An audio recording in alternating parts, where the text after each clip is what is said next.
fasse gris ou bleu, qu'il pleuve ou qu'il vente, chaque jour que Dieu fait, il prend le départ. L'œil injecté de sang et même de 130, prenez garde à vous, voici le chauffard. Le nez sur le volant, le front par brise, fonçant au croisement, sautant les cassis, doublant, vomissant, le chauffard méprise les pauvres londins qui roulent à 110. Le pied au plancher, le bras à la portière, chaque jour il se consacre à son idéal, faire marcher le commerce et rendre prospère l'industrie de l'auto et de la pierre tombale. Il sème l'épouvante avec son bolide, terrifie le flâneur qui roule en peinard. Si le flâneur proteste d'un geste timide, aussitôt le chauffard le traite de chauffard. Pour leur faire passer de bonnes vacances, à plus de 130, il emmène les siens qui dans le fion de la voiture pensent à tous ces vénards qui peuvent prendre le train. Quand l'œil sur le compteur, le chauffard annonce, ça marche les enfants, on bouffe un moulin. Dans le fond de l'auto, y a jamais de réponse, car ça fait un bout que personne n'a plus faim.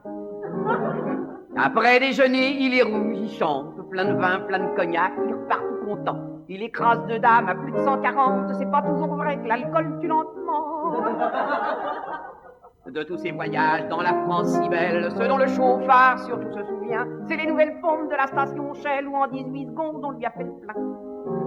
Quand on lui demande ses jolies bannières, il fait une moue et dit agacé, cochonnerie de pays, parlons-en de bannières, c'est là qu'il a fallu que j'arrête mon pisser. Car de Lille à Nice, de Nantes à Villefranche, il arrête jamais, sauf quand par hasard, de jour ou de nuit, des hommes en blouse blanche viennent ramasser ses membres épars. Une fois de plus, il a eu de la chance, 4 bras costauds l'emportent avec soin, et dès que le chauffard est dans l'ambulance, il demande, ce modèle-là, ça tape le combien?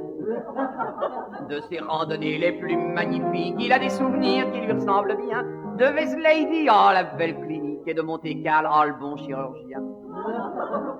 Et un soir enfin, une embardée folle le mène au paradis, Saint-Pierre en le voyant, dit tiens, t'as sur le front déjà ton auréole, ah non, dit le chauffard, ça c'est mon volant. Il entre tout fier et soudain se vexe, car sur un nuage il retrouve l'abruti qu'il avait doublé à la sortie d'Aix et qui est arrivé 1 heure avant lui.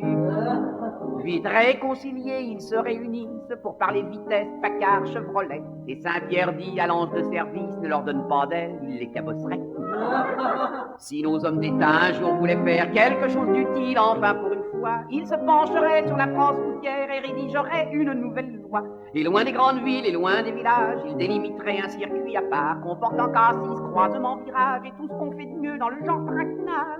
Un circuit propice au carambolage, immense terrain d'un énorme stock-car, où moyennant un gros droit de péage, les chauffards y restent tués entre chauffards. Pour l'instant, chauffards, tâchez en tout cas de freiner un peu vos élans sauvages. Sur la route de nos voyages, glissez mortels, n'appuyez pas.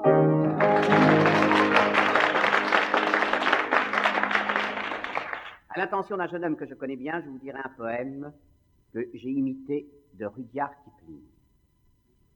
Si tu sais réprimer les élans de ton âme, si tu peux composer avec la vérité, et dans ton jeune esprit éteindre toute flamme pour n'être jamais là, déçu ni dégoûté, si tu n'éprouves plus d'intérêt pour grand-chose, si tu es par bonheur raté dans ton métier, commerçant en faillite, avocaillon sans cause, professeur sans disciples et docteur meurtrier, remplaçant le talent par quelques tours habiles, si tu peux te sentir à ton aise partout, paraître intelligent aux yeux des imbéciles, honnête et vertueux au regard des filous, si tu sais évoquer sans visible faiblesse, en n'y croyant jamais l'idéal aux grands mots, si dès qu'on a fini de te botter les fesses, tu veux bien sur le champ embrasser ton bourreau, si tu sais en parlant cacher ton ignorance et sur n'importe quoi faire de grands discours, si tu peux dans un beau mouvement d'éloquence flétrir la trahison, puis trahir à ton tour, s'il t'est possible encore, sans trop chercher la place, d'avoir dès qu'il le faut une main sur le cœur, d'être un grand comédien virtuose en grimaces, de mentir en donnant ta parole d'honneur, si tu peux être lâche et feindre le courage,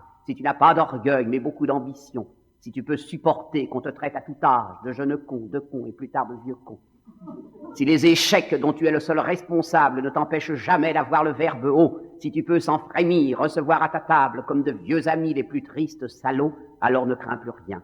Fais confiance au prophète. Le plus bel avenir désormais t'est promis. Les honneurs les plus grands couronneront ta tête. Tu seras ministre, mon fils.